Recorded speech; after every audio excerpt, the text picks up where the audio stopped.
নমস্কাৰ। আমি সকলোৱে এটা কথা খুব সঘনে শুনি থাকোঁ নহয়, নজৰ লাগিছে, নজৰ লগা কথাটো শুনি থাকোঁ।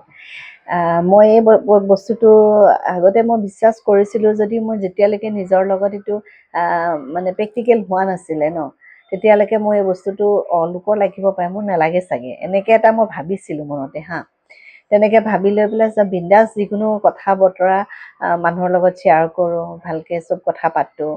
কেতিয়াবা আপোনাৰ হ'বলগীয়া কামবোৰ এই নজৰ লাগি পেলাই আটকি যায়, সেইটো কথা জানেনে? মোৰ জীৱনত প্ৰেক্টিকেল ইমান কাম কৰিছোঁ, ইমান মানে ইটো কৰিছোঁ সিটো কৰিছোঁ, একো ধৰণৰ কেতিয়াবা লাগিছে যদিও অনুভৱ কৰা নাই, কিন্তু জীৱনত এইটো মোৰ একদম খুব ডাঙৰকৈ মই ধাক্কা খালোঁ। সেইটো হ'ল মই খুব মানে 2-3 মাহমানৰ আগত মই এখন এই মন কালেকশ্যনখন ডাঙৰকৈ ল'ম বুলি মই পূজা পাতল কৰিলোঁ, ডাঙৰকৈ লোৱা ব্যৱস্থাও কৰিলোঁ, গোটেইখিনি হৈ গ'ল। দোকানখন মই ল'লোঁ, পূজাটোও পাতিলোঁ। মানুহৰ নজৰটো কিমান বেয়া চাব দেই। কিন্তু সাধাৰণ কিবা এটা অকণমান কিবা এটা ডিষ্টেঞ্চৰ কাৰণে মই বস্তুটো ল'ব নোৱাৰিলোঁ। মানে ক'ৰবাত যে সেই নজৰ লাগিলে বস্তুটো যে নষ্ট হৈ যায় ন, ডেষ্ট্ৰয় কৰি পেলাই নজৰে, সেইটো দেশকৈ প্ৰমাণ।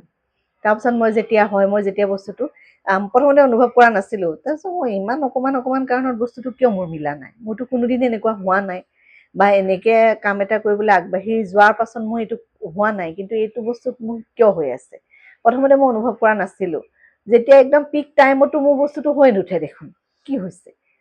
তাৰপিছত মই নিজে বস্তুটো চালি জাৰি চাই নিজে বস্তুটো যেতিয়া মই পৰীক্ষা কৰি চাওঁ, মোৰ নজৰ লাগিছে।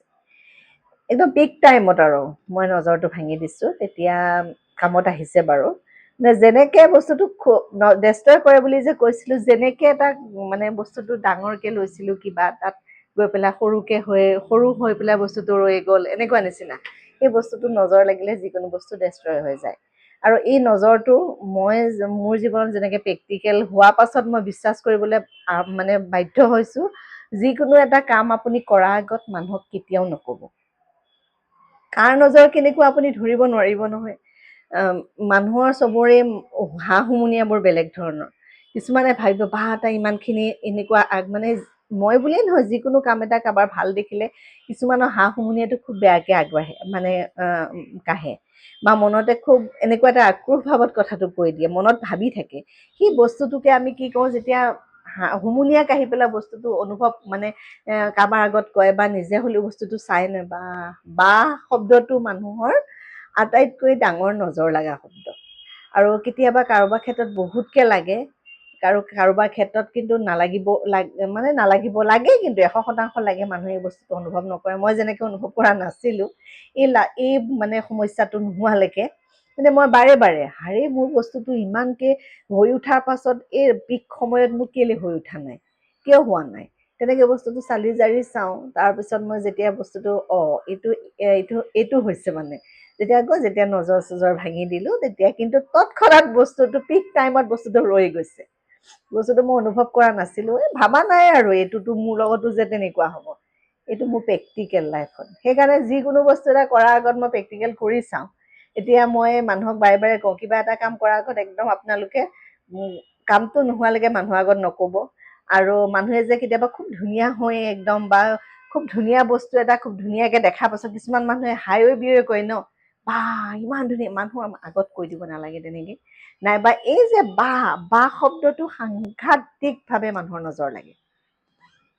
এতিয়া মই প্ৰেক্টিকেল, মই বহুতবাৰ মই এনেকুৱা মোৰ মানে বহুত ক্ষেত্ৰত মই প্ৰমাণ পাইছোঁ, কিছুমানৰ ক্ষেত্ৰত, মোৰ ক্ষেত্ৰত প্ৰমাণ পোৱা নাছিলোঁ। মোৰ ক্ষেত্ৰত সেইটো একদম জল পটকৈ প্ৰমাণ হ'ল।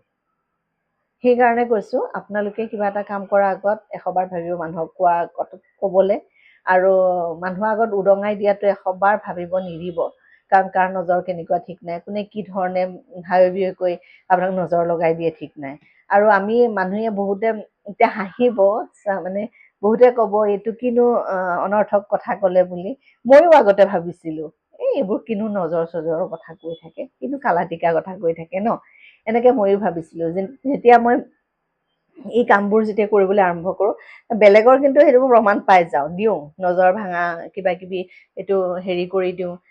আমাৰ এক্সেছ বাৰ্ছৰ মানে এডাল হেৰি থাকে, মানে 9 নটৰ সৈতে এডাল ৰছী থাকে ন, সেইডাল দিওঁ, নাইবা তেনেকুৱা মুখ লগা মন্ত্ৰটো মই জানো, কেতিয়াবা কেতিয়াবা মই সেইটো ৰিমেডিটোও কৰি দিওঁ, মোৰ ল'ৰা ছোৱালীৰ ক্ষেত্ৰত কৰোঁ, বা তেনেকৈ কাৰোবাক ইমাৰ্জেঞ্চি লগা হ'লে মই সেইটো কাম কৰি দিওঁ। মোৰ ক্ষেত্ৰত মই ভবা নাই, মোৰ হোৱা নাই যিহেতু, যেতিয়া মোৰ এইটো হ'বলৈ আৰম্ভ কৰিলে মই এতিয়া একদম পূৰা প্ৰেক্টিকেল, আৰু মই এতিয়া সাৱধান। মানুহৰ নজৰ কিন্তু লাগে দেই, আপোনালোকে এইটো মানে সেই ওলাই কেতিয়াও নকৰিব, একদম ওলাই নকৰিব। সেই নজৰে আপোনাৰ হ'বলগীয়া বস্তু এটা ক'ৰবাত নহয় ক'ৰবাত আপোনাক ডেষ্ট্ৰয় কৰিবলৈ আৰম্ভ কৰিব, ক'ৰবাত নহয় ক'ৰবাত মানে ঘূণ খাবলৈ আৰম্ভ হয়, নষ্ট হ'বলৈ আৰম্ভ হয়। সেইকাৰণে যিকোনো কাম সম্পূৰ্ণ নোহোৱাৰ আগত মানুহক নক'ব, আৰু যিকোনো ভাল কাম কৰাৰ আগত আপুনি সদায় নজৰ ভাঙিবলৈ চেষ্টা কৰিব। মানে সেই বস্তুটোত আপুনি নজৰ ভাঙি থাকিবলৈ চেষ্টা কৰিব। আজিকালি বহুতো ধৰণৰ প্ৰচেছ আছে ন, সেই প্ৰচেছৰ থ্ৰুৱেদি আপুনি নজৰ ভাঙিবলৈ চেষ্টা কৰিব। ধন্যবাদ।